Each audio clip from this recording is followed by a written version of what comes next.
Breakfast finished, I borrowed some fruit bins in the market while the attendant, an old man in his chair smoking a pipe, stared at me like I'd steal his eyes if he looked away. I laughed, shrugged, and moved on ahead. Guess my reputation precedes me. Still, it was kind of annoying. Marissa, what are you doing here? I looked up to find Alice walking down the path towards me, along with a small platoon of dogs carrying several long bolts of blue and white fabric. She looked just out of place as I did. Hey, I used to live here, you know. I could ask you the same question. I hardly ever see you in this neck of the woods. The fabric stock from my most recent project was insufficient, so I came here in search of more. Most of the people here don't seem to mind the presence of yokai, so long as they don't start anything. Still, that doesn't prevent the schoolmaster from watching me like a hawk. I glanced into the distance, and indeed Kane was standing outside the gates of the school like one of the guardian Komanyu statues outside a shrine. A lion dog statue placed in pairs in front of a shrine to protect it against evil spirits. And what was that about a recent project? Oh, she must have been talking about the giant doll lying in her workshop last time. Well, it looks like we both attract undue attention then. Though as for the yokai thing, I think you're a special case, Alice. Special case? You know, you used to be human and you don't go randomly attacking people without reason. Well, usually, anyway. Well, I'm still an outsider here. And I always have a reason when I attack you, Marissa. It's always a misunderstanding. I tell you, you're too quick to fly off the handle. You're too quick to laugh off the God damn it. You're too quick to laugh off grand theft and assault. Anyway, don't worry about Kane. She's mainly there to give the old gossip a sense of security, so they don't do something stupid on their own, like yell at Yuka. Now that, you're just asking to die at that point, I'm just saying. I bet she's more worried about me than you, to tell the truth. Well, you did blast her pretty badly that one time, and the surrender to humans bit was a little overdone. It was a joke. You think she'd have gotten over it by now. I can kind of understand that though. At least she has a reason to be annoyed, unlike the old woman who keep claiming I'm planning on stealing kids or some nonsense. We witches do get the short end of the stick sometimes. That's why I stuck with a puppeteer as a title. Eh? Witches get better business though. Doesn't matter how many customers you lose as long as you bring in more, right? So that's how your store stays in business. Well, that and none of the rest of you magicians sell half the stuff I do. I'm the only one that does everything from potions to artifacts. The only one of us that sells things is you. Well, Ellen has a shop, but she sticks to potions normally. Ah, which reminds me, was the herbology book I lent you before of any use to you? Wasn't what I was looking for. I'll be honest here. There was no point in sugarcoating things with her, so I just told Alice the truth. It was a good read, but it also seemed kind of elementary, if you know what I mean. It was a pretty basic manual for potion brewing after all. I don't really have much time on the topic of potions. Why don't you go ask the librarian in the vampire's mansion, assuming of course she lets you through the door? Patchouli.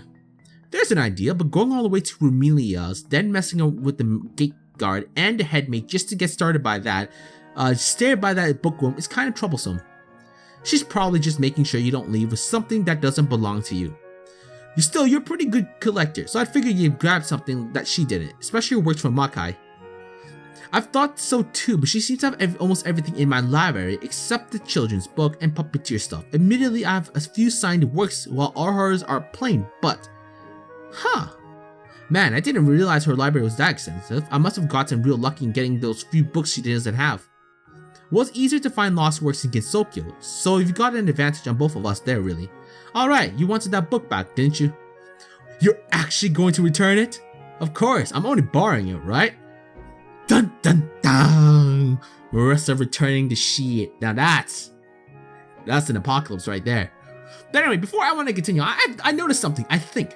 Now, Shanghai is mimicking Alice's like emotional reaction, which is pretty cool. Like, I noticed when she was like, smiling or having a smug face or something like that. It's kind of cool. I'll try to note it. I'm sure you guys might have noticed it because I was just looking, because I'm on busy reading the dialogue and I don't get the chance to see the faces too much. But yeah, I'm sure you guys might have gotten it. Your idea of borrowing is a little skewed, Marissa, but don't feel you have to return it by any fixed deadline. It's not that valuable of a book anyway. Well, if it would put your mind at ease, I suppose I could stay over while reading. Put my mind at ease. You do realize I have a lot of work, right? it would be difficult to concentrate and keep an eye on you, and don't just assume you're welcome to barge in whenever you like. As we talked, I noticed one of the dolls was slowly sinking under the weight of its load. Though she was doing her best to conceal it, a strained expression was appearing across Alice's face. I wondered if she needed help getting back to her house. I have things to do. I guess that's not be too much of a douchebag, but we just skipped out of Reimu because of the immortality. I mean, Alice did help out, I guess, with the book. Not that it really do much, but it's something, right? So let's try. This is. Yeah. Let's do that. Although they appeared to move by themselves, as I understood it, Alice controlled all her dolls directly, and that had to be taking something out of her. And here I was running my mouth. I almost felt responsible. Are you going to be alright getting back home, Alice? What's this all of a sudden? Well, your house is pretty far from here, and you've got a lot of stuff to carry, and could it be you're worried about me, Marissa? It's not that, I was just thinking it would be easier if you had, I did a quick head count on the doll brigade. 12 hands instead of 10. I suppose I could use the help, so by all means come along. I helped Alice come back home. She found out why I went to the village in the first place and made me lunch out of pity. She even gave me enough leftovers for dinner. She also given me an idea. I really should figure out what Patchley's library had to offer me.